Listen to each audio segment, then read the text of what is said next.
Here she is. Always looks gorgeous. Okay, so Tati Westbrook has gone on Michelle Phan's podcast. Who I haven't heard of Michelle Phan in a very, very, very long time. But I guess she's launched her new podcast, and it's Tati Westbrook Tells All: Sobriety, Internet Fame, and Reinvention. And it talks a lot about the James Charles situation, Dramageddon, and I really want to get to this, and I want to dive into it. And both of them look absolutely gorgeous. Michelle Phan was always really gorgeous, and I mean, you will never catch Tati looking bad. You know that meme of J-Lo where it's like, you could call J-Lo all the names under the sun. She could be broke.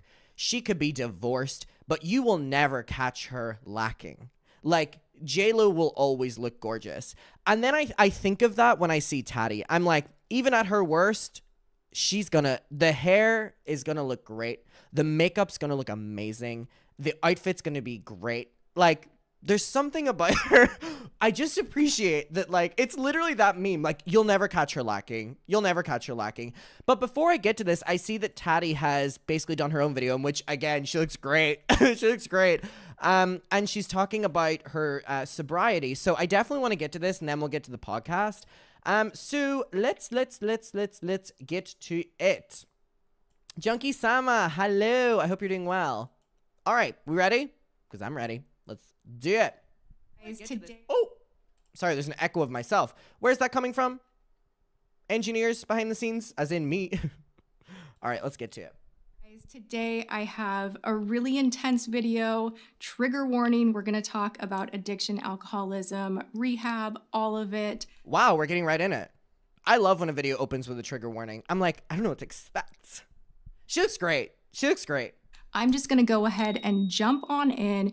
If you recently watched the Michelle Phan podcast, which we will, podcast Afterglow, then you probably have a lot of questions for me. And I am here to open up for the first time a little more in depth about my sobriety, my history with addiction, my journey through rehab, and then to YouTube and all of the goods.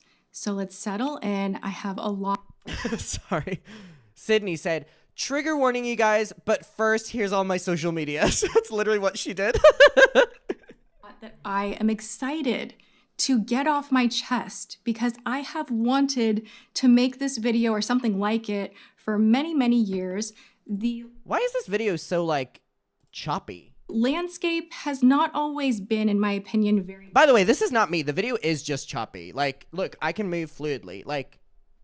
welcoming for someone to be like, hey, I struggle with alcohol, or I have an addictive personality, and like, here's this, here's that, let me share. It's actually been really encouraged for me to not share by lawyers, therapists, people in my life that mean really well and they have good intentions. They're like, hey, maybe you should keep this private because I don't think people are ready for your story just yet. But in the back of my mind, I always felt that there would... What the hell? Why are lawyers telling you, I love that she's doing a little butterfly. Oh, where's my butterfly necklace? Ever since going to Dollywood, which I will continue mentioning, because why was I in Tennessee? You know what I can't stop singing? Love is like a butterfly. Wow, that was awful. Wait. Love is like a butterfly. You know that song she has? Oh my God. It played in restaurants, in cafes, on the streets, in Dollywood, in shops. I have never heard a goddamn song so much in my entire life. Oh, also, you know what song I'm obsessed with? This is really bad. Can I admit something? I'm so obsessed with one song right now. Near My God to Thee. Is that what it's called? The final song in the Titanic. I was in a group of 6 at Dollywood. Every goddamn morning, whenever I was getting ready, I had to listen to that song. I can't stop listening to it. Oh, I love it. I'm going to my friend's party tomorrow, and it's on my pregame playlist. It's just, I love it. I went to the Titanic Museum in Tennessee, and I was like, let me put this song on. I've never seen the Titanic movie, but I know that song. And I was like, I've seen a couple clips here and there. I put it on and I went, wait, this is the most beautiful song I've ever heard in my entire life. And it's now skyrocketed to number 2 on my recently played on Spotify in the last 4 weeks. Do you know how much that means I've had to listen to it for it to debut on number 2 of my most listened to in the last 4 weeks? I've only started listening to it in the last week.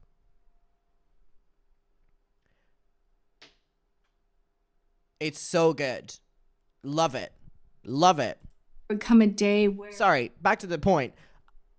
Why would lawyers be saying that, like, it's people aren't ready for your story when it comes to sobriety? Like, surely that has nothing to do with them. Like, this is, and I'm so glad that she, you know, is speaking about this and feels that she can speak about it, you know. But it's very weird that, like, lawyers would be like, people aren't ready for your story. Okay, well, good thing it's my story and not yours. I could share my story. God, she looks beautiful. Someone. And so here we are. I am doing this. There is no putting this information back in hiding. And since the podcast with Michelle has gone up, I figure I may as well just talk about it and hope for the best. I want to start by saying that my choice to not drink or use drugs or smoke weed is a non-negotiable for me. Personally, it's life or death. It almost took my life several times. This has been the biggest battle. And anyone that suffers with addiction is going through it. Just know you are incredible. You have the strength to overcome it. I hope that I can be a living, breathing, walking example that it can be done. And that's why I'm motivated to share more of the nitty gritty and kind of the dirty side of my story, because it's not glamorous. It's not. I know that people in the chat are saying the reason lawyers would be saying this is because it could get used against you in lawsuits, which is really unfortunate that someone's personal situation they're going through could be used against them like that. And I'm really glad that she feels that she can speak about this and that she wants to speak about this. I feel that there's never going to be anything bad that comes from someone being incredibly honest about their struggles. If anything, it will open up a conversation and make others feel heard. And I'll always have respect for people that open up about this and use their platform for things like this, because they don't have to. It's a very personal thing. So I have a lot of respect for her. Cute. And I have felt a ton of shame over this issue. I do want to do a Q&A moving forward. I feel like you guys will have specific questions for me. Not a Q&A. I'm doing this right before Michelle's podcast goes up, so I have no idea how this is about to be received. I'm a little nervous, to be honest. Okay, people are asking me to put this in 1.5x speed. Okay, I hear you. Maybe 1.5 will be too quick. Let me hear. But I thought I would film this video and judge. No, somehow she sounds at normal volume when you speed her up. Sometimes when you speed people up to 1.5, they are, like, you cannot understand them. But with Tati, it's like a nice pace. Take a little bit more time. Ugh. Also, yes, please like the stream, everyone. I'd really appreciate it. Or like the video if you're watching this after. I'd really appreciate it. She's breathing heavy. Oh my gosh. And share with you my story. No one knows that I've been to rehab. No one knows that prior to rehab, I overdosed. No one knows that part of my journey or my story. I've kept that completely hidden. And you're probably asking, why? Like, why did you keep that hidden? Don't be ashamed of yourself, because a lot of people want to tell you how to feel online. That seems to be a trend. And a lot of times it can come from a really good place and it's well intended. But back when I first started YouTube, I was still really embarrassed about the fact that I didn't drink. I was sober for about a year and then messed up, was sober again for 5 years, messed up again. Didn't see that one coming. And this was during a time when I was still making 5 videos a week. It was a very short drop off the wagon, if you will. Like, it was a very short relapse. It was like oh, touch that hot stove. Oh, nope, I do have a problem. In my mind, I made the issue of me not drinking not a drinking issue. I kind of got to this point where I was like, I have money now and I'm successful. And look, everyone has fun doing this. And maybe I'm more mature and grown up and I can handle this. And this is what normal people do. And I was really depressed before. So like, maybe I've overcome this. And I fell off the wagon like that. Like, it just came back with a vengeance. And it was like, ooh, life or death. Like, let's make a quick choice here. It was a very short period of time. Also, one thing that I think is really important about Tati making point to this is I think a lot of people, I have a lot of friends in my life that are sober, and for that it means a lot of different things. I have some friends in my personal life who are sober of alcohol. I have some of my friends who are sober of drugs. I have some of my friends who are sober of everything and for different reasons. And when I've had conversations with them, an underlying thing that I've heard a lot of people who are sober say is this idea of like, if you relapse and how that looks for each individual person, right?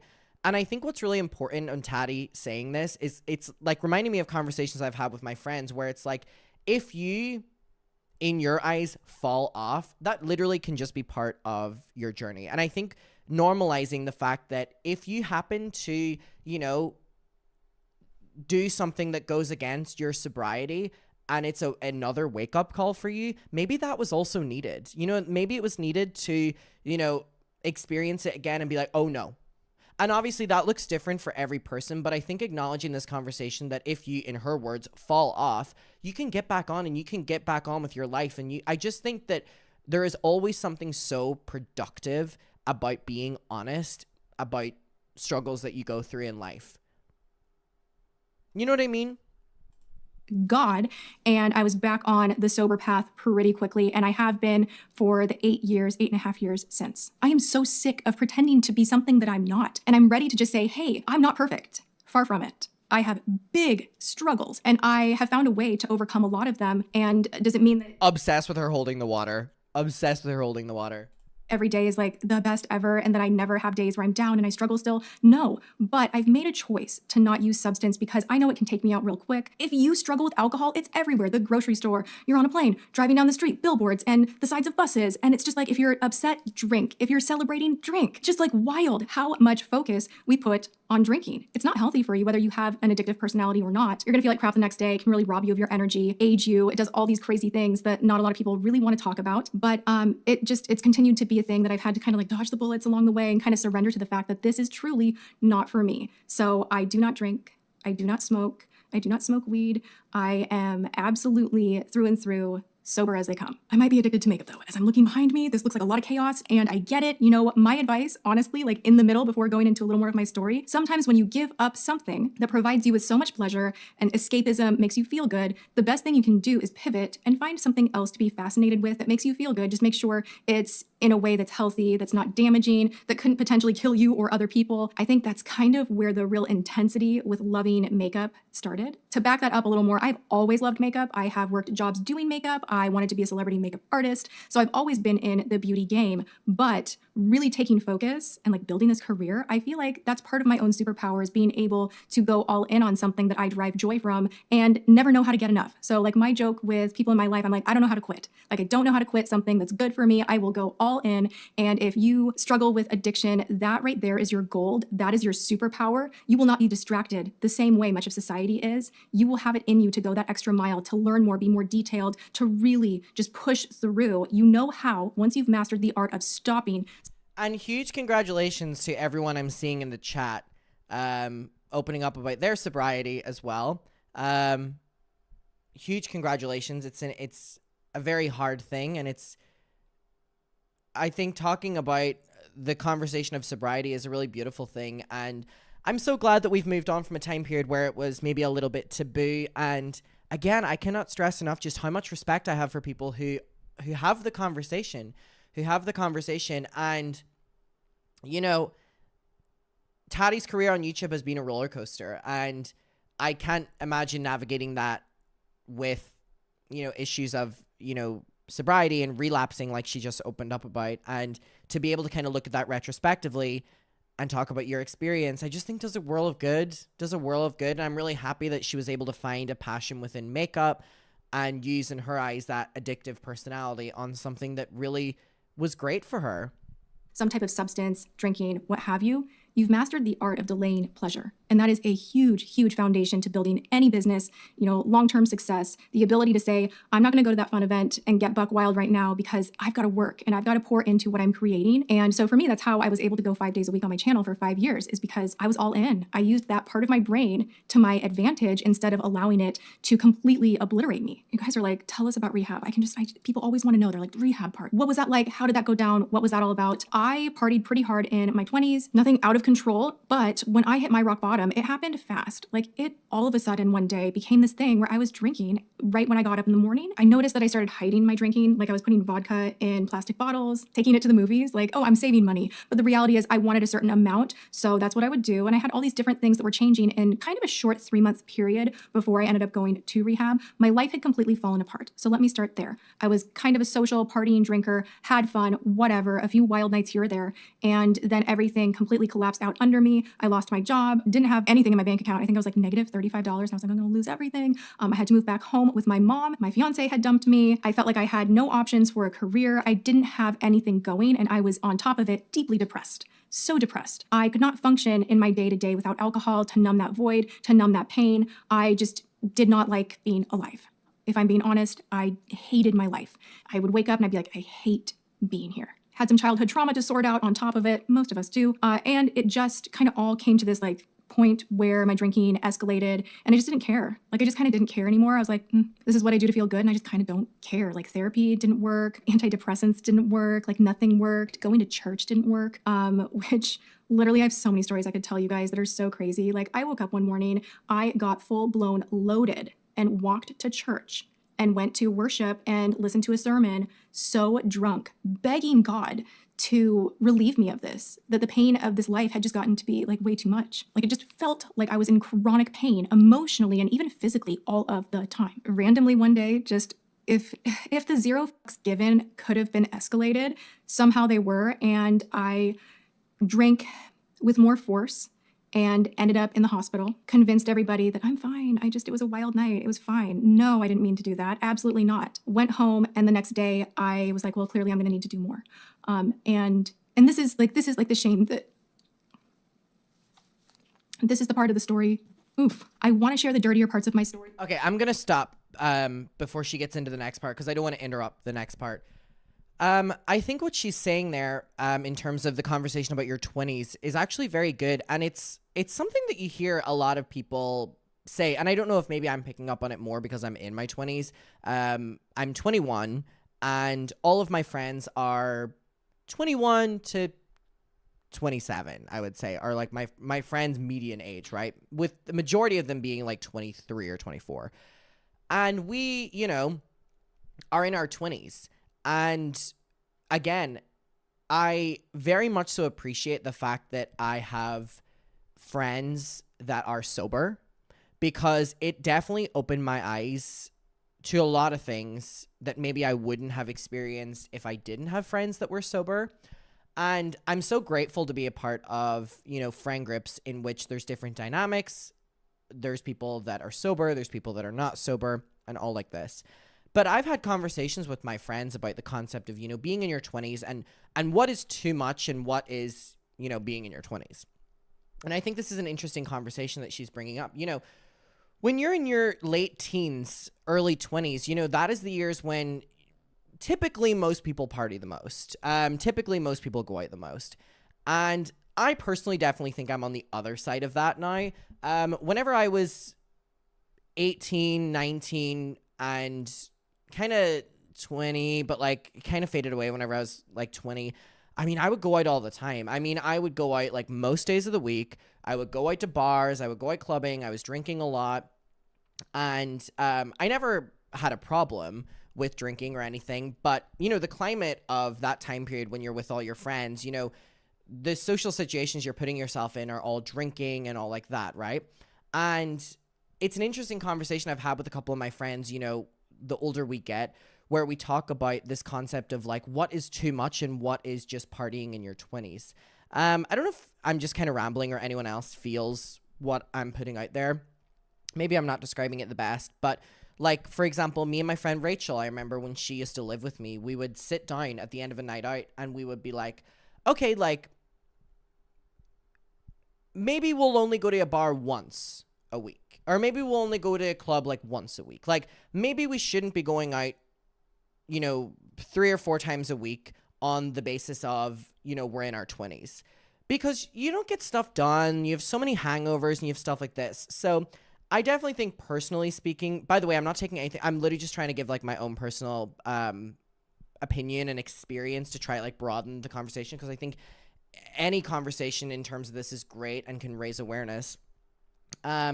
I definitely think I would like the conversation of drinking for me was definitely a lot bigger whenever I was kind of like 18 to 20, like I said. But it's very easy to get swept up in I'm in my 20s, as in drinking every night of the week, or doing drugs every night of the week, or doing drugs and drinking every night of the week because we're in our 20s.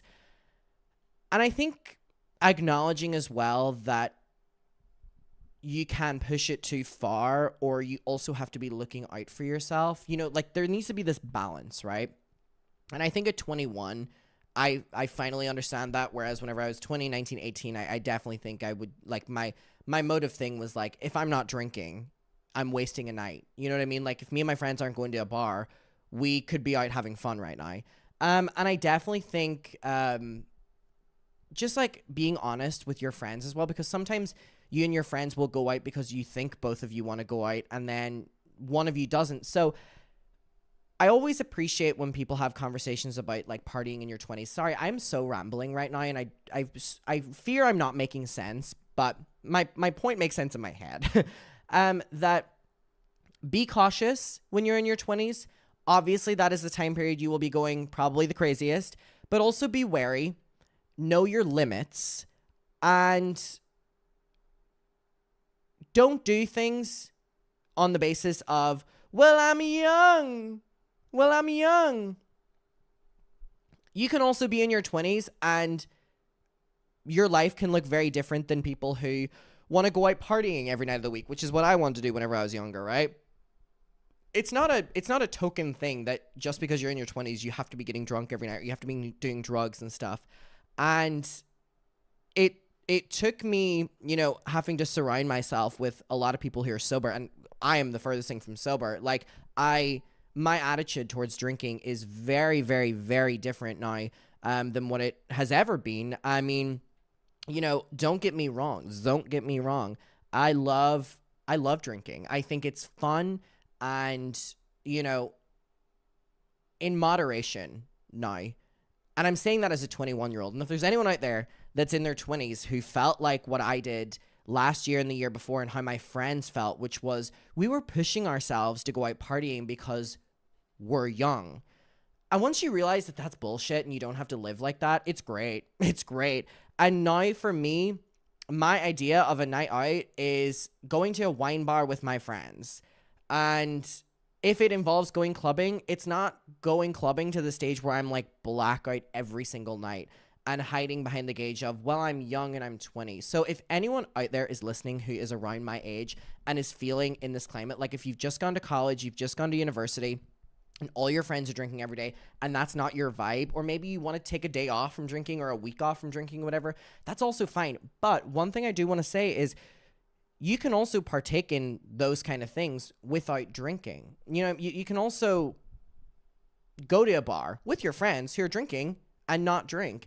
And it was a really beautiful thing whenever I, you know, had met so many sober people who are now in my friend group, where I would witness them come out to clubs and bars with us and they would be completely sober and they're having equally the same amount of time. And it changed my perspective, where obviously I'm not sober by any means.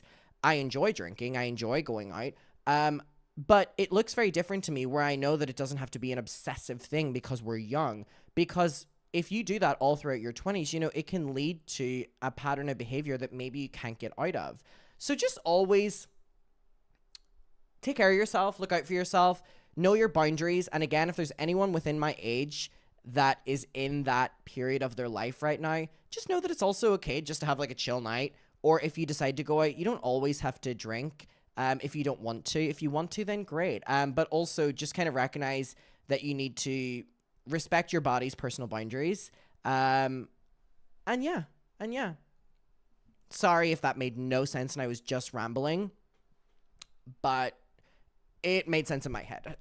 This is why I think videos like this are great, and I really have a lot of respect for Tati, because look at the comment section right now. Everyone is opening up about their own, you know, situations and their own things, and I think it's so productive. I think it's so beyond productive.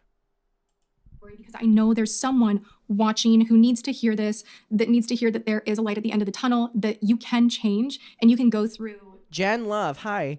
Adam is speaking truth. You can absolutely go out and have a great time without drinking. I hope the culture is shifting to this being more widely acceptable and support people who don't want to. Just the yuckiest, most shameful things and still change. So that second night, went even harder. I should have died. There is no reason that I should be here on earth with how much alcohol I consumed. My mom found me. Ambulance was called. I had pissed myself, vomited on myself, like they thought I was dead, and went to the hospital. They don't know how there was no damage done to my body. I survived and ultimately checked myself into rehab. And here's the beautiful part of my story. At rehab, when I was getting the help that I so desperately needed, I was getting out of that horrifying pain and the inability to set down something that was killing me. I found the YouTube beauty community. And in the evenings when we were allowed to use a computer, I had like a small little teeny tiny computer that was smaller than an iPad. I still have it. I don't know how to crack into it. And if I could, it would be interesting because I would journal on there all that I was going through, my hopes and dreams and wishes. And I would watch the beauty community, Michelle Phan specifically, and that's why that interview was so absolutely important for me to say yes to. And I flew to LA and I was so excited. So I'd watch her videos and I would make notes of different products I wanted to try. And I would wake up in the morning at rehab and I would do my makeup and I was healing. For the first time in a really, really long time, I was healing. My goal was to get out of rehab, stay sober, buy a camera, and start my own channel. And long story short, I eventually did.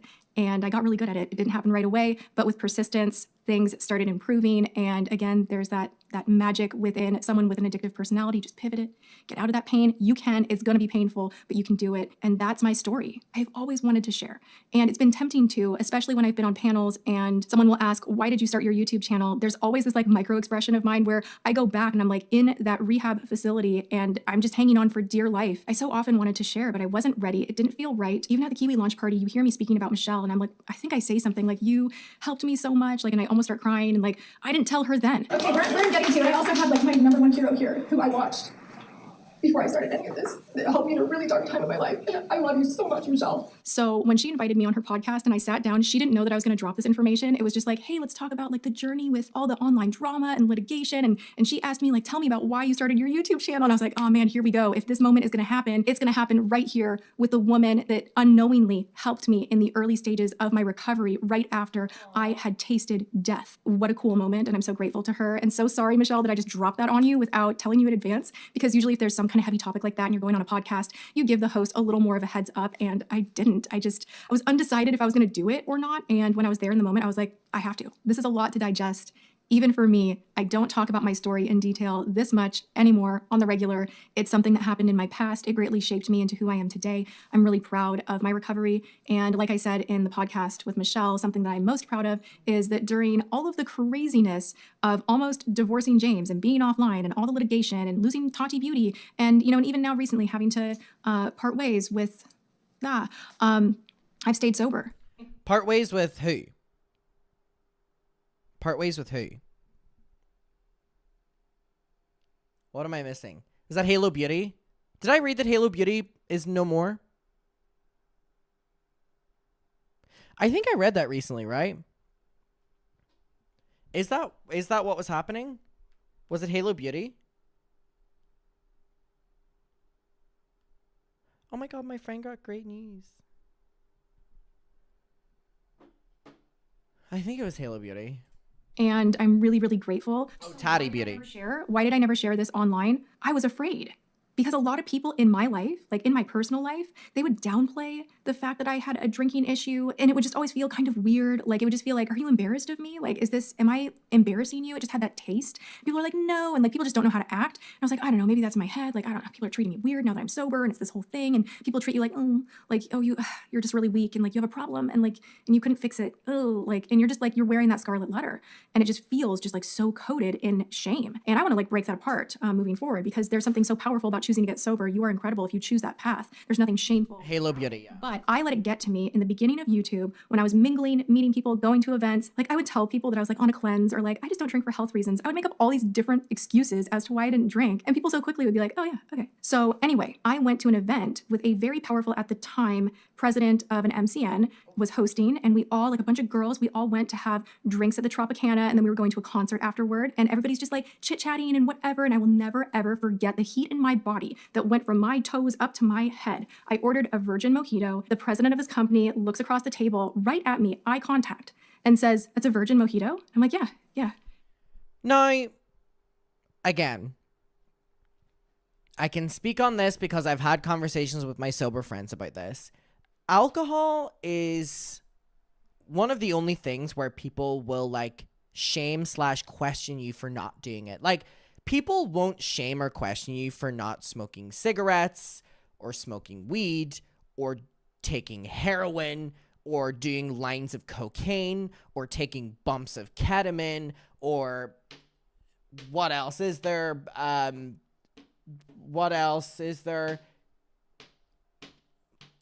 don't know what else there is to do. It's like alcohol is something where, and you've probably experienced it. Like you may have been in situations yourself where you've chose not to drink and people will be like, oh, okay. Like there's always like a little bit of, which is so weird. Like alcohol is so normalized, right? Like it is so normalized. And I think the conversation around it needs to definitely shift from maybe some people just don't want to drink, or for some people it's an addiction and that should be respected. And I think I'm hoping that in the next few years there is a huge wave of sober bars and mocktails. And that girl, hello, thank you. She was in a major lawsuit with her former business partner.